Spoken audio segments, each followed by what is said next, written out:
کربلا کی صبح۔ حضرت علی بن حسین زین العابدین رحمۃ اللہ بیان کرتے ہیں، جس رات کی صبح کو میدان شہادت گرم ہونے والا تھا، عین اسی وقت کا قصہ ہے۔ میں بیمار پڑا تھا۔ میری پھوپھی زینب رضی اللہ تعالی عنہ میری تیمارداری میں مصروف تھیں۔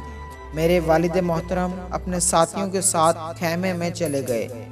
حضرت ابو ذر غفاری رضی اللہ تعالی عنہ کے غلام ہووی والد صاحب کی تلواری کو تیز کر رہے تھے اور آپ چند اشعار پڑھ رہے تھے۔ میں سمجھ گیا کہ آپ کا کیا ارادہ ہے۔ میری آنکھوں سے بے اختیار آنسو جاری ہو گئے اور مجھے یقین ہو گیا کہ اللہ تعالیٰ کی طرف سے امتحان کا وقت آ گیا ہے اور اب اس سے چارہ نہیں۔ پھوپھی جان نے بھی وہ اشعار سن لیے۔ وہ ضبط نہ کر سکیں کیونکہ عورتیں قدرتی طور پر نرم دل ہوتی ہیں، چنانچہ وہ چلا اٹھا، ہائے بد نصیبی، کاش مجھے موت آ جاتی۔ آج اماں فاطمہ، ابا علی اور بھائی حسن رضی اللہ تعالی عنہم کی پھر موت ہو رہی ہے۔ حضرت حسین رضی اللہ تعالی عنہ نے بھی یہ الفاظ سن لیے۔ آپ اٹھ کر ان کے پاس آئے اور فرمایا، پیاری بہن، صبر کا دامن تھامے رکھو۔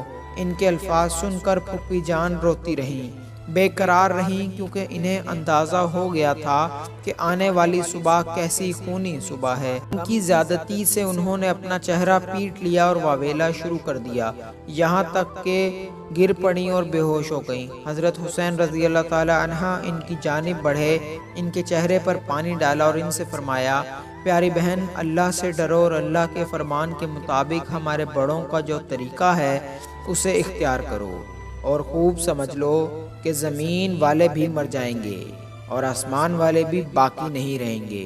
یہ ہلاک ہونے والی ہے، باقی رہنے والی ذات صرف اللہ کی ہے۔